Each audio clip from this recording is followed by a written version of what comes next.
Recovery is stupendous. Achievable. Hope. Freedom. Empowering. It's unique to everyone. It's a journey, not a destination. Getting a new lease on life. It's finding restoration after you fall down. Recovery is having the freedom to enjoy life. For me, it was finding a way to really love myself. My recovery is possible in part because of my own sense of purpose.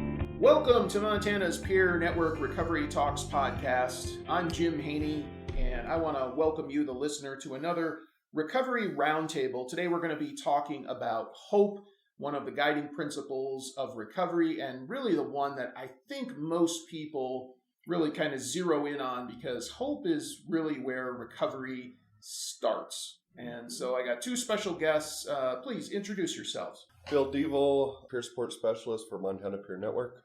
And I'm Ashley McLean. I'm the recovery coach supervisor for Montana's Peer Network. Well, thanks so much for both of you doing this once again as we move our way through the guiding principles. And today, yes, hope, we're going to be talking about that. I know in our warm-up, it didn't take much for us to kind of just sort of jump right in. No, this is a really good subject. It makes everybody, I don't know, I can't speak for everybody. It makes me happy. Hope makes me happy because today I have some and it wasn't always that way. I know for myself that I didn't know what hope looked like. I didn't know if there was any, but when I did find it, I think it came in increments, and I was skeptical of even allowing it to take hold in my life because I knew it meant that I had some personal responsibility and that change was going to happen. Wow, you were like reluctant. Well, I was kind of torn. I mean, I found hope in the fact that it was possible to recover from both chemical dependency issues and mental health issues. I was starting to see some of those results in my life, and I came to a crossroads where, am I going to embrace this, or am I just going to stick to my old ways and let this pass, and then I could just go back to the status quo? And it was a challenging and unexpected time for me because I really didn't know the decision that I was going to make. Sure. Yeah, the beginning of our recovery journey, we don't really know. We have no idea what's in store, do we? No. I mean, we have no idea. I mean, none at all. Yeah, you can't even imagine. I mean, I think back and I'm like, I couldn't even envision things like Montana's Peer Network or, peer support programs. No. Yeah, it's like that's not even in the realm of possibility. Well, I think we're so selfish too in the beginning. Like we're still really, really, really consumed with ourselves. And I think when I'm really consumed with myself, like hope has no place there. Mm-hmm. When I'm just consumed with myself and my life and my worries and because I'm one person, and I'm sure a lot of you out there listening can relate to this, is who talks very negatively to myself. Yeah. And hope doesn't have a place in negative self-talk. I also think that for myself, hope was something that was scary because there was all the unknown to it. And not only was there unknown, there was a chance for me to take a risk and maybe possibly fail, which scared the hell out of me. I mean, I was so comfortable in the mess that I was in that my mess for me in my life was normalcy. And so hope was very, very scary. And it was something that came slowly through the help of my peers and my mentors and going to 12-step programs, as well as continuing on in my mental health journey at my agency that I receive services from. I had to be willing to be open and honest and kind of tell them where I was with this whole hope idea thing. And I think they fostered a lot of that in me and gave me examples, and they believed in me before I could believe in myself. Right. And they encouraged me a lot to continue on allowing myself to feel some of those feelings that hope kind of stirred up in me. Right. So, Right. Yeah, I as you were talking there, I was thinking of just different times in my recovery journey with where hope played a big role. And the one really came to mind was when I first started as a peer supporter. I just found myself running this drop-in center program and just these sort of circumstances. And I remember going and talking with the peer supporter who was in Bozeman, and there were only a handful of programs. And I remember, we'd have these little meetings because he was like 6 months ahead of where we were. He got his program going. Mm-hmm. And he said to me this line as peer supporters, sometimes we have to hold the hope for the people who come into the program. That's always really stuck with me for sure. And you reminded me of that, Bill, when you were talking. But for me, in my own personal journey of recovery, started when I was in the hospital. Mm-hmm. And, a person who was in recovery, today we'd say they were a peer supporter.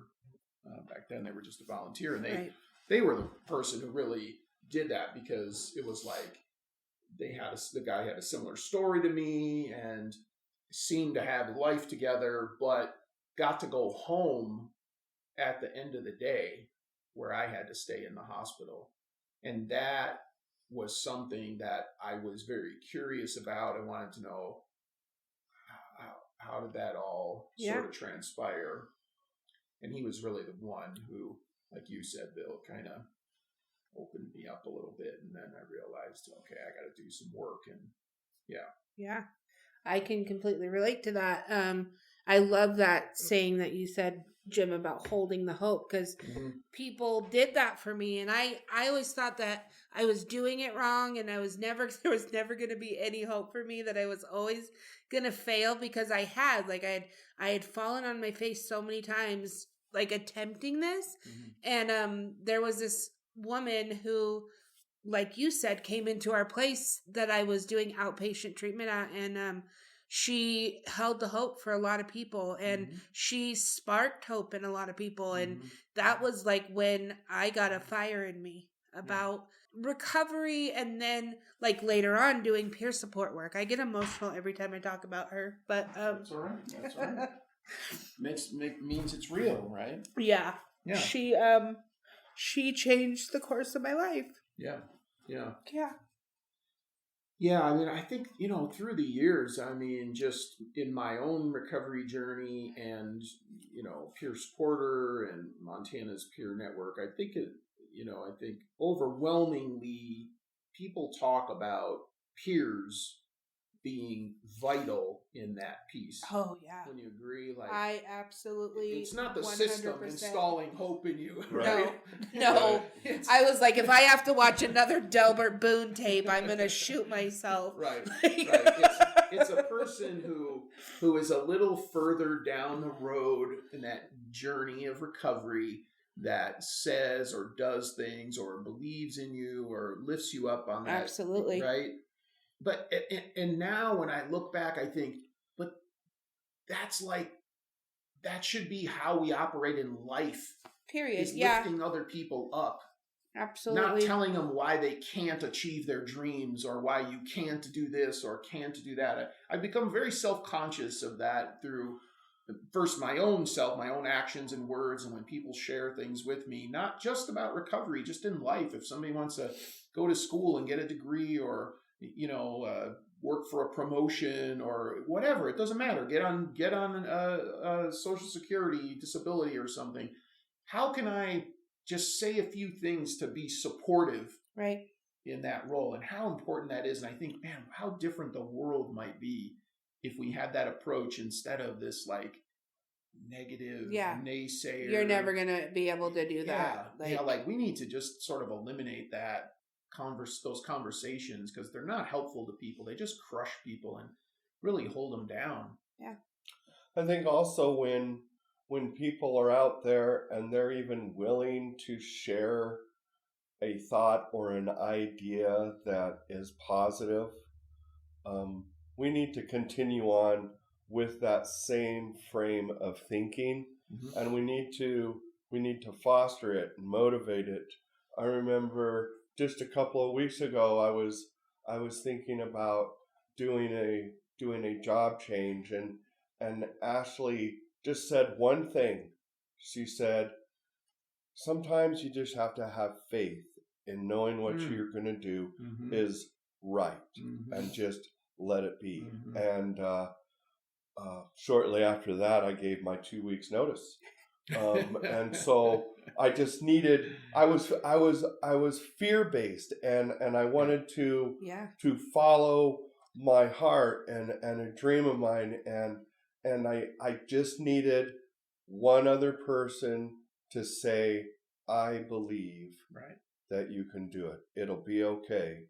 And I was able to do it, and I'm so grateful that happened. And our words do matter. Oh They're my gosh, so they do. important. They do. Do they ever? And so I have to be mindful on how and why I'm saying what I'm saying, because we want to hold that hope. We want to encourage hope. We want to encourage people to be able to have the courage to do something different than what they've always done. And it's that hope that sometimes motivates us enough to make a change, to do something that's actually going to improve our lives and those around us. Yeah. Fear is such a killer of dreams. It is. And I've always been taught that, faith is the opposite of fear.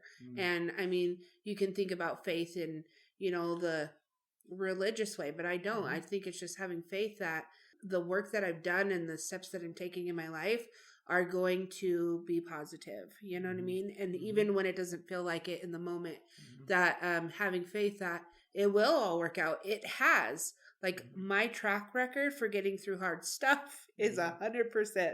Like, it's worked out. By having faith. By having faith. Yeah. I think it's so important. I mean, I just think it's a critical role that we can all play as people in recovery with others, in supporting them in their dreams and where they want to go, or just saying, hey, things can be different. And absolutely. You don't have to keep using these substances or keep trying to kill yourself. Like that was my situation, to be able to know somebody is supportive, and maybe somebody's been there and can relate, and they did it. It's that whole thing. Like if one person can do it, another can do it. If you believe in that, anything is possible. I know my wife has this acronym for hope. It's hold on, pain ends. Oh, wow. And which implies that there's work involved when you have hope. And sometimes that's scary for people. And I know it was scary for me. I remember when I was going through mental health treatment, and my caseworker and my peer supporter were always encouraging me to take the next class, and they had a mentoring program and a peer support class. This was up in Washington, but they were pushing me and encouraging me. And I can look back on that now knowing that they saw something in me that I had no idea that was there. And they were doing everything they could to help me move forward. Right.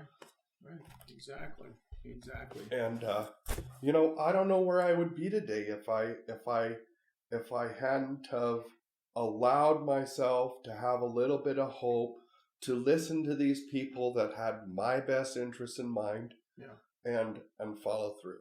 Right. And so hope is beautiful. Hope is encouraging. And there's work involved.